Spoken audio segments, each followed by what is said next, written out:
Hello, my name is Matthias Kavodik. Welcome guys to my channel. Today we're going to talk about Amazing Spider-Man issues 29 to 31. We're talking about the tie-ins into the Absolute Carnage crossover because, as I mentioned in other videos, I got the main story by mail during this week and all the tie-ins. And the tie-ins are not the best. And again, here it feels really phoned in what Nick Spencer is doing. Actually, this is my first taste of Nick Spencer's Spider-Man in general. I don't really like it too much. Issue 29, which actually is not a tie-in into the crossover. I really liked seeing Spider-Man back with MJ. They've reestablished the relationship. I am not sure how long this has been going on, but that sort of got me pumped. Then I had no idea Spider-Man during this, it seems that during this run, he has a sister. A long-lost sister. She seems to be a super spy.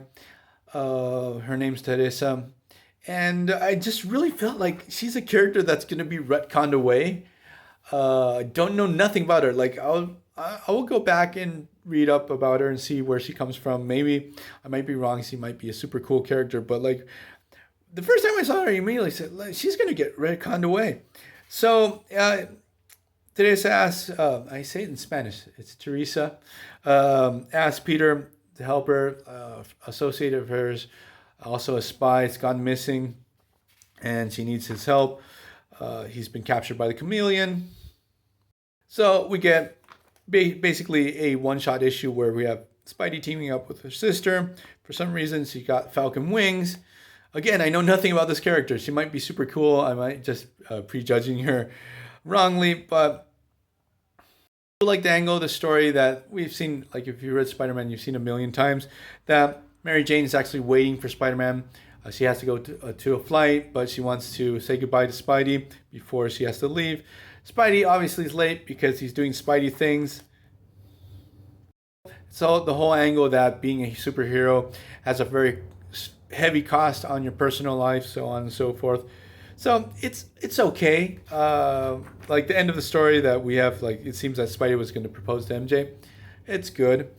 So we get into the tie-in to the crossover. This is the first time I ever saw Kindred, who, like, knows that the identity of Kindred is like really convoluted. I don't know too much, but like I know it just feels like really forced what they went for with Kindred. But at least my first impression, he seems to be an interesting villain.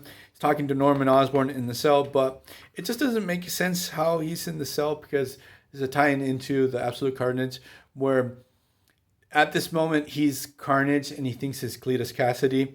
So we get a flashback that Spidey sort of feels guilty that this whole debacle with the symbiotes and Carnage on and the situation they're dealing with, it's sort of his fault. He's the one that brought the symbiotes to Earth in the first place after Secret Wars.